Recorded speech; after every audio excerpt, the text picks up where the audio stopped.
Chilli powder, ಸಖತ್ ಖಾರ ಬಣ್ಣ ಮತ್ತು ರುಚಿ ಆಚಿ ಚಿಲ್ಲಿ ಪೌಡರ್. ಬೆಂಗಳೂರು ನಾಗರಿಕರಿಗೆ ಸರ್ಕಾರದಿಂದ ದೀಪಾವಳಿ ಗಿಫ್ಟ್. 30-40 ಸೈಟ್ನಲ್ಲಿ ಮನೆ ನಿರ್ಮಿಸಿದವರಿಗೆ OCCCಯಿಂದ ವಿನಾಯಿತಿ. 1200 ಸ್ಕ್ವೇರ್ ಫೀಟ್ ವರೆಗೆ ಮನೆ ಕಟ್ಟಿಕೊಂಡವರಿಗೆ G+2 ಗ್ರೌಂಡ್+2 ಅಂತಸ್ತಿನ ಕಟ್ಟಡಗಳಿಗೆ ವಿನಾಯಿತಿ. ವಿದ್ಯುತ್ ವಾಟರ್ ಸಂಪರ್ಕ ಕಲ್ಪಿಸುವುದಕ್ಕೆ ಸರ್ಕಾರ ನಿರ್ಧಾರ ಮಾಡಿರೋದು. OCCC ಪಡೆಯದವರಿಗೆ ವಿದ್ಯುತ್ ನೀರು ಸಂಪರ್ಕ ಇರಲಿಲ್ಲ ಇಷ್ಟು ದಿನ. ಇದರಿಂದ ಕೆಲವರಿಗೆ ಸಮಸ್ಯೆ ಆಗಿತ್ತು. ಸೊ ಮನೆಯನ್ನು ಕಟ್ಕೊಬಿಟ್ಟಿದ್ರು, ಬಟ್ OCCC ಸಿಕ್ಕಿಲ್ಲ ಅಂತಂದಾಗ ವಿದ್ಯುತ್ ನೀರು ಇಲ್ಲ, ಸುಪ್ರೀಂ ಕೋರ್ಟ್ ಆದೇಶ ಆಗಿತ್ತು. ಸೊ ಹಾಗಾಗಿ ಸಹಜವಾಗಿ ಕೆಲವರಿಗೆ ಇದರಿಂದ ಸಿಕ್ಕಾಪಟ್ಟೆ ಲಾಸ್ ಆಗಿತ್ತು. ಇದೀಗ ದೀಪಾವಳಿಯ ಸಂದರ್ಭದಲ್ಲಿ ಒಂದು ಬಂಪರ್ ಗಿಫ್ಟ್ ಸಿಗ್ತಾ ಇದೆ. ಅಕ್ರಮ ಅನ್ನುವಂಥ ಕಾರಣಕ್ಕೆ ಮೂಲ ಸೌಕರ್ಯ ಕೊಡ್ತಿರ್ಲಿಲ್ಲ. ಸೊ ಈಗ ಮೂಲಸೌಕರ್ಯ ಒದಗಿಸುವುದಕ್ಕೆ ಸರ್ಕಾರ ನಿರ್ಧಾರವನ್ನು ಮಾಡಿರೋದು, ಆದೇಶವನ್ನು ಹೊರಡಿಸಿದೆ. ಈ ಮುಖಾಂತರವಾಗಿ ಸಕ್ರಮಕ್ಕೆ ರಹದಾರಿಯನ್ನು ಮಾಡಿಕೊಟ್ಟಿದೆ ಸರ್ಕಾರ. ಬೆಂಗಳೂರಿನಾದ್ಯಂತ ಒಟ್ಟು 30 ಲಕ್ಷಕ್ಕೂ ಹೆಚ್ಚು ಇಂಥ ಮನೆಗಳಿದೆಯಂತೆ.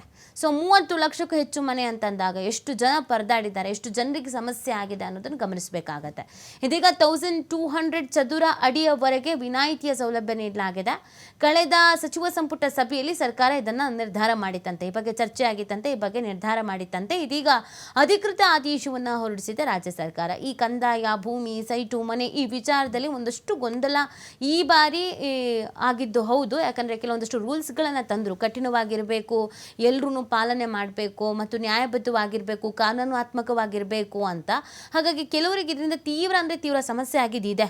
ಸಾಕಷ್ಟು ಸಂಕಷ್ಟ ಎದುರಿಸಿದ್ದು ಕೂಡ ಇದೆ, ಗೊಂದಲ ಆಗಿದ್ದು ಇದೆ. ಕೆಲವು ಮನೆಗಳನ್ನು ಸೇಲ್ ಮಾಡಲಿಕ್ಕಾಗಿಲ್ಲ, ಮನೆಗಳನ್ನು ಕಟ್ಟೋದಕ್ಕೆ ಹಿಂದೆ ಮುಂದೆ ಯೋಚನೆ ಮಾಡಲಾಗಿತ್ತು. ಕಟ್ಟಿದ ಮನೆಗೆ ಹೋಗಿ ಸೇರ್ಕೊಳ್ಳೋದಕ್ಕೆ ಕಷ್ಟ ಆಗಿತ್ತು. ನೀರಿಲ್ಲ ಅಂತಂದರೆ, ವಿದ್ಯುತ್ ಇಲ್ಲ ಅಂದರೆ ಹೆಂಗೂ ಹೋಗಿ ಸೇರ್ಕೊಳ್ಳೋಕ್ಕಾಗತ್ತೆ ಹೇಳಿ. ಸೊ ಹಾಗಾಗಿ ಕಣ್ಣು ಬಾಯಿ ಬಿಡ್ತಿದ್ರು. 30 ಲಕ್ಷಕ್ಕೂ ಹೆಚ್ಚು ಮನೆಗಳಿದೆ ಅಂತ ಬೇರೆ ವರದಿಯಾಗಿದೆ.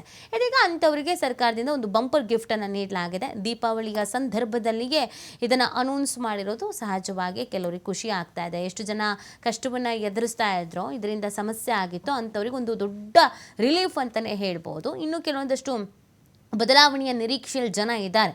ಈ ಭೀ ಖಾತಾ, ಈ ಖಾತಾ ಇದ್ರ ಗೊಂದಲದಲ್ಲೂ ಕೂಡ ಇದ್ದಾರೆ. ಅದೆಲ್ಲದಕ್ಕೂ ಯಾವಾಗ ಉತ್ತರ ಸಿಗುತ್ತೆ, ಯಾವಾಗ ನಾಂದಿ ಹಾಡ್ತಾರೆ, ಎಲ್ಲವೂ ಯಾವಾಗ ಕ್ಲಿಯರ್ ಆಗುತ್ತೆ ಅನ್ನೋದನ್ನು ಕಾದು ನೋಡಬೇಕಾಗಿದೆ. ಸದ್ಯಕ್ಕೆ ಇದು ಸರ್ಕಾರದ ಕಡೆಯಿಂದ ಈ 30-40 ಮನೆಗಳಿಗೇನಿದ್ದು ಅದಕ್ಕೆ ನೀಡ್ತಾ ಇರುವಂಥ ಒಂದು ಬಂಪರ್ ಗಿಫ್ಟ್ ಇದು.